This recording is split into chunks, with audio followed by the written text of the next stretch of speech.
After all these years, I have finally figured out what these ridges are on my hedge clippers. I bought these hedge clippers brand new in 2005. And look at this.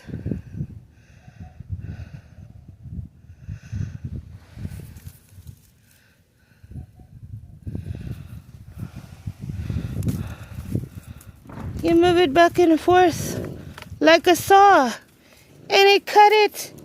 It cut it.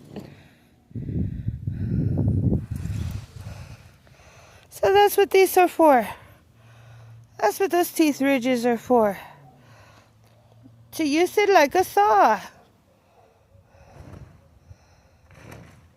My daddy didn't tell me that.